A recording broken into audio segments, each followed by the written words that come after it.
Well, welcome back to Finding Traction. In last podcast, we spoke about three different stages of real recovery. We used the idea of an automobile. Really, the first stage one, was all around breaking the habit, like turning off the automobile, turning, an engine light being on and us having to get the engine turned off so we can actually begin to deal with what is ailing our engine. Stage two was all about looking at underlying issues, things that are under the surface of our lives. And then stage three, which is all about recalibrating our sexuality, the idea of driving down the open road with the top down on our convertible. So today I want to get into some more specifics, like how do I actually know if I am progressing? What are the steps of real recovery? Not just white knuckling it or remission or abstinence, but how do I know if I'm actually moving along the recovery journey? So that topic today on Finding Traction. Welcome aboard. Guys ready?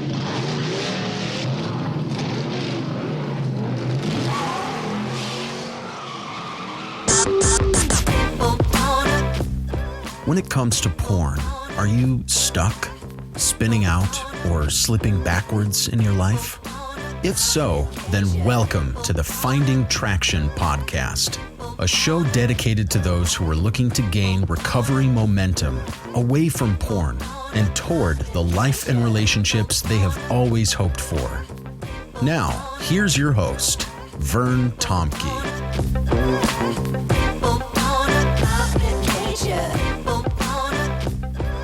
Well, as I say each week, I do love to work with guys and connect with guys and share my story around hope and the changes that are possible for them, especially in the area of saying goodbye to porn and finding ways to remove what has become such a problematic issue in your life. And we're always in the process right now. We have a new group that we're looking at starting this fall.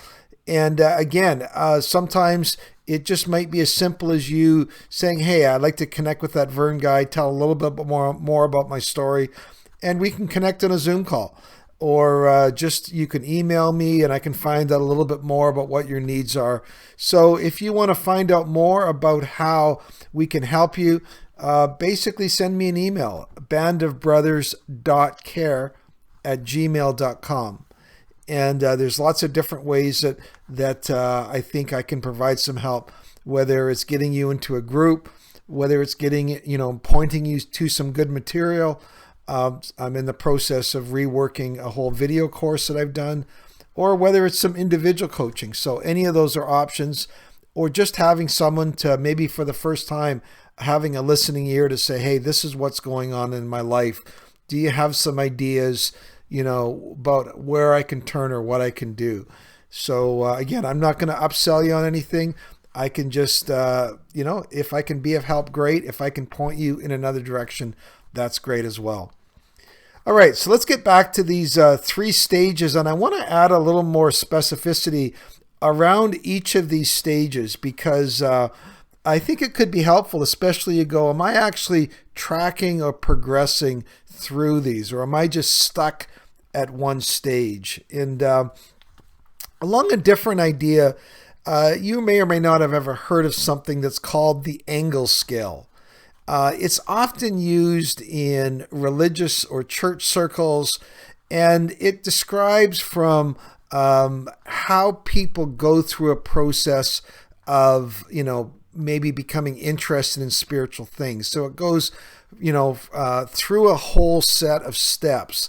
So for example, again, it's just a way to help, people who are trying to help people spiritually. So they would say, at the very beginning of the scale, someone might have, for example, no interest or awareness of God at all. So that could be at the very beginning. And then, of course, at the end of this step, they're now passionate, spiritual people in terms of their life and their lifestyle. So, and then there's a whole set of steps between that some people take. Of course, some people, never take those steps, and that's that's certainly an example of what happens in, in terms of people's, worldview. But this is about saying, for those people who do make that progression, how does that progression occur? And so that's called the angle scale. But I want to take that idea and say, you know what? Is there something similar in the area of recovery? Are there recognizable steps or sequential steps that people take? And I think, there can be some clear steps that people take or don't take.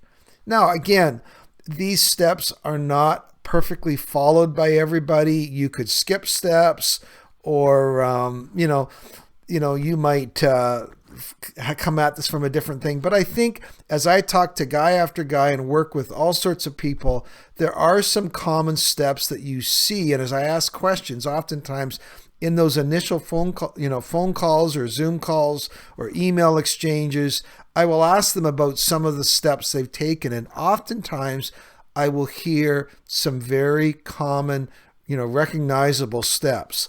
So let's just say under the area, so we want to talk about this idea of certain steps that take place. So under this stage 1 of breaking the habit or turning off the automobile, I'm just going to give you 10 steps that I've just come up with that would describe a progression. So of course, the very first step 1, is there is no awareness of porn's negative impact on your life. There's no awareness. As a result, there's no desire to change, right? It's almost like, as they say in some circles, you don't know, or we don't know what we don't know. You don't know that porn is having a negative effect. So as a result, there's going to be no change. So that's step 1. So we're not even at the point of turning the engine off. You don't even realize that, there's a problem with the engine. Step 2 is there's an awareness of porn's negative effect, but it's not coupled by any sort of desire to change. So you might say, yeah, it's a problem, but you know what? I have no intention of changing it. It's like the guy that drinks and goes, I don't have a drinking problem. Even if I do, I don't plan on changing it. This is something I really enjoy, and no one's going to make me change. So that would be, let's say, step 2. Now, step 3, and again, this is all under this habit step where you just you realize. Remember from last week, the engine light's on, and I want to break the habit or get the engine turned off. So step 3 is what I would say would be the introduction of some sort of pain or discomfort. It could be internal, emotions around, you not liking who you're becoming or feeling guilt, or maybe there's a spiritual dissonance, or you just don't like, hey, I just don't like the person I'm becoming. So you're not happy internally. Or it could be an external sort of pain that forces you into a place where you realize, oh my goodness, this is now causing me some external pain. It could be problems at work, or problems in terms of losing sleep, or perhaps you now have a problem in your relationship with your girlfriend, fiance, wife, and they're not happy with what's going on. And now you're finding out that pain is knocking you out of that status quo, or that inertia where you previously had no desire to change. Now all of a sudden you realize that there is a big brick on your toe and it's causing you pain, right? So that would all be around step 3. And that brings us, that is a really important step. We talk about it in the course, introducing this idea of pain, because it moves you simply from a place of awareness to a place of readiness. And that is a huge step between step 2 and step 3. Oftentimes, it usually happens here, step 4, that I often see with guys. I'll ask them, so what have you done to this point and then they'll often describe some version of step 4. And that's usually some sort of self-contained attempt to curtail or cut back on their porn use. So some guys will really begin to do research, or they'll start listening to podcasts or reading up on what's going on. And their hope is, okay, I'm going to learn about this, look into this, and I'm going to figure this out. I'm going to figure out how to hack this problem so that I don't have this problem anymore. And some guys almost go, you know what? I am going to learn my way out of this struggle. By learning about it, I can give myself a sense of mastery or control regarding how to make those changes in my life. It's very much self-contained, self-initiated. It usually involves just you and your new desire to change. Okay, that's step 4. Step 5 is a different step, but it really is what often happens in this is this is where you have a sense that your ability or it's a growing sense, I guess, of your frustration or futility and your lack of progress in your self-initiated attempts at change. So in step 5, you're in one sense coming to the end of your own rope. You're coming to the end of your own efforts. You're taking an honest look at this and going, you know what? This is not working. I am not just my extra willpower or my firm resolve. There's something beyond just my own willpower here.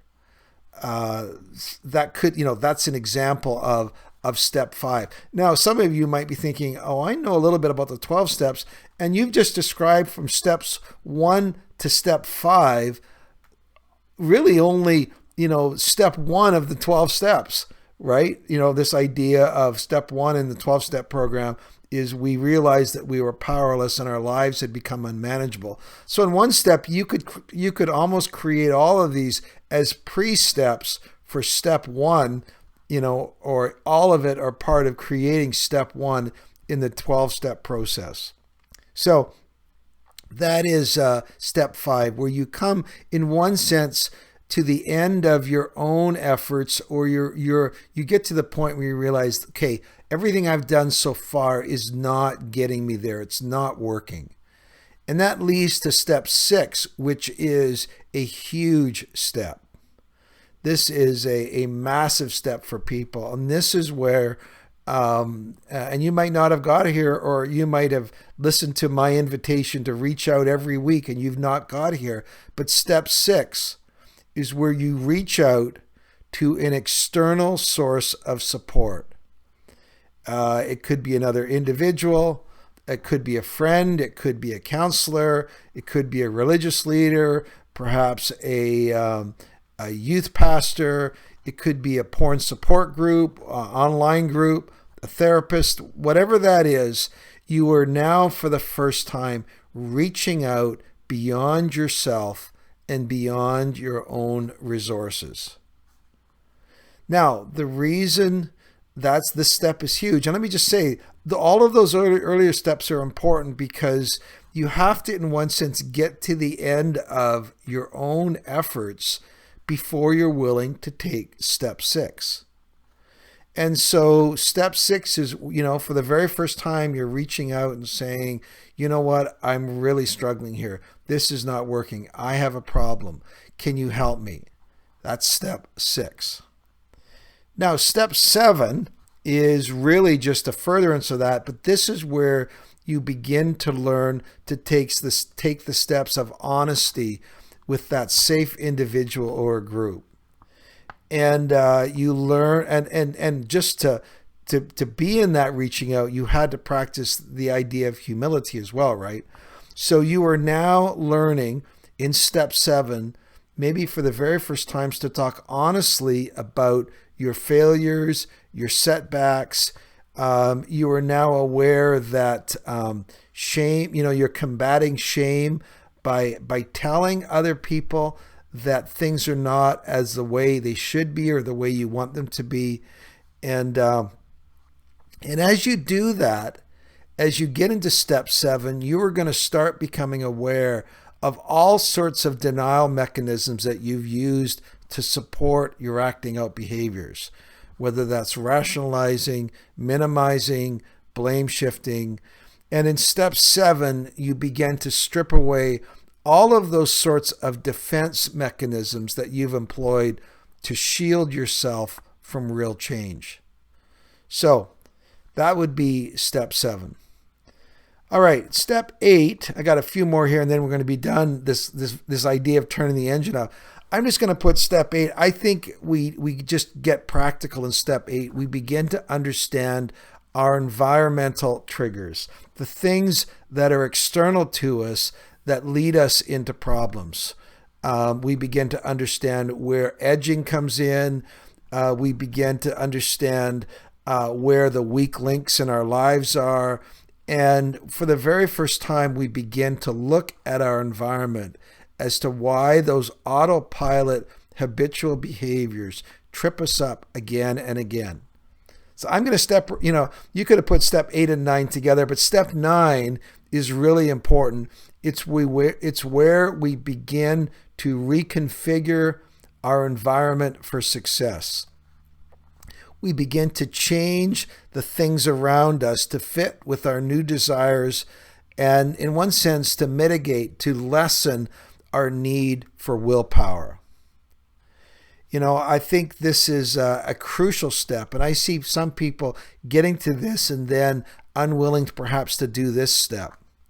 And this is where we're removing those those autopilot responses to those external triggers, and where we begin to add friction to reduce those habits, in terms of the things that we just do automatically. And we make maybe some of those new habits easier by changing our environment. It very much is an external sort of thing that we do in our lives. So if guys are saying, you know what, I'm constantly getting tripped up with Instagram, or I'm getting tripped up with TikTok or Twitter, in this step you go, okay, I am going to begin to tailor my environment for success. If I'm going to get the engine turned off, I can't keep adding fuel in the gas tank. That's an important step. And then I would say the last step here is step 10, which is just where we understand the cyclical patterns of our acting out. And okay, here we go again. This is how I end up, whether I'm doing this, once or twice a week or, every 2 or 3 months, you begin to understand, the cyclical patterns of your acting out cycle. That's important because in step 10, it's absolutely crucial. You learn to reach out to guys before you relapse. You learn quick self-awareness. You learn to check in things, and you go from checking in with guys and confessing after a relapse. You're now reaching out before you fall, going, man, I'm really struggling. That is step 10. And that is a huge transition, right? When I see with guys, they're now checking in their groups. They're saying, man, I'm having a tough day. I really want to look at porn today, or I want to do that. You're going, okay, you've made that step. So all of those 10 steps are examples of the process by getting the engine turned off.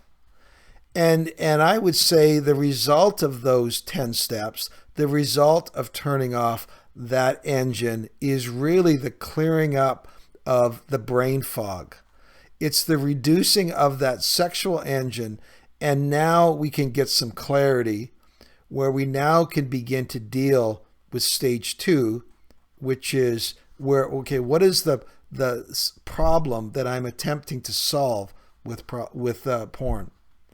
Well, let me just give 3 examples of underlying issues I'm not going to take as much time with this, but I'll give you 3 things that I think you have to become adept at if you're going to transition into stage 2. Here's the first one. We'll just call this step 1 of stage 2. You have to become aware of your emotional landscape. We use a feeling wheel, some sort of overt tool, but you have to become aware that there are emotions at play under the surface of our actions. In this stage, you're going to start developing the linkages between your emotional triggers and your porn behaviors. When I feel this way, it causes me to think or want to move towards porn. If you don't have that basic self-awareness around your emotions, the emotional landscape, then you continually go, how did I end up here? In our marriage course that me and my wife taught, one of the things that John Gottman introduced was the whole idea of love maps, where you really begin to understand the emotional filters that you bring to your relationship. You learn to become far more adept at reading those in your partner. And this is really what we're talking about here. You have a far more detailed emotional map of your life. And that's crucial if you now are going to begin to understand, why do I always want to look at porn in certain situations? All right, so really step 1 is really you developing a far more awareness around your emotions. Number 2, you develop so if one's about emotions 2, you become far more aware of the pain points in your life. Every one of us has a story. Every one of us probably has some sorts of formative pain in their lives. You might try to tell yourself, oh, I just skated through life. I never had pain things. But I guarantee you, sure, it was normal for you. But as you begin to look in those areas, if porn got embedded in your life, it probably got embedded through some sort of pain. And it's like Velcro. Velcro's got 2 halves. One half of the Velcro was those sort of growing up pain issues in your life, and the other half of the Velcro was porn. Why is it that some people have porn become such an embedded part of their lives? Is because they reach for it. Well, why did they reach for it? You might just say, well, it was just the buzz. Yeah, it could have been that somewhat, but there often is pain points in people's journey. And in the telling of your story, you actually begin to process, where does porn meet me at the area of some of those formative stories of pain in my life. As you begin to get a handle on that, you can begin to break the automatic connections between porn and those ongoing sensitive parts of your life. That's crucial. So the first one is learning to understand your emotions. Number 2 is learning to understand your pain.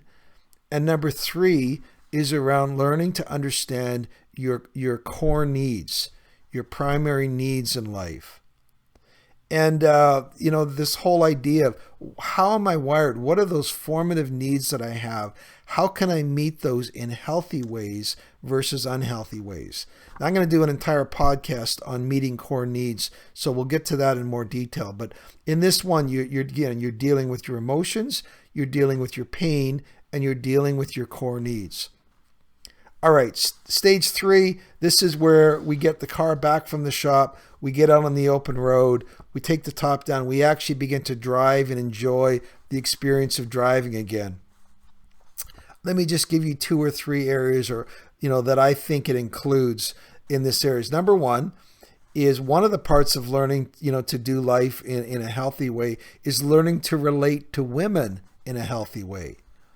And that moves in stage 3, we move past seeing women as threats to be avoided. We move out of a pornographic mindset. We move out of a pornographic style of relating, and we create new relations with women that are healthy. We begin to relate socially with women, interact with them and as friends or people of worth. We're not objectifying them or blaming them for our struggles. So it's an entirely new way of relating to women and taking them out of our threat matrix and putting them and learning to relate to them in a healthy way. I've done podcasts that we can get into that more. It's about the first one, recalibrating the entire way you've related to the object of your sexual fantasies. Number 2 is learning to practice healthy self-care. That is absolutely huge. You are going to, every time you get into deficit, if you turn to porn, you're never going to get very far. You have to learn to turn towards healthy ways of self-care that don't involve porn, that are actually ways that meet those core needs in your life. Self-care becomes huge at this third stage of your life. Number 1, the next one, let me just say is you learn to live, so we'll call this 3, a truly connected life where you move towards real friendships. You're moving increasingly out of isolation in your life. Porn is all about isolation. You are building connections at every point in your life. You are becoming connected. You are becoming known. You are feeling loved and you are giving love to other people.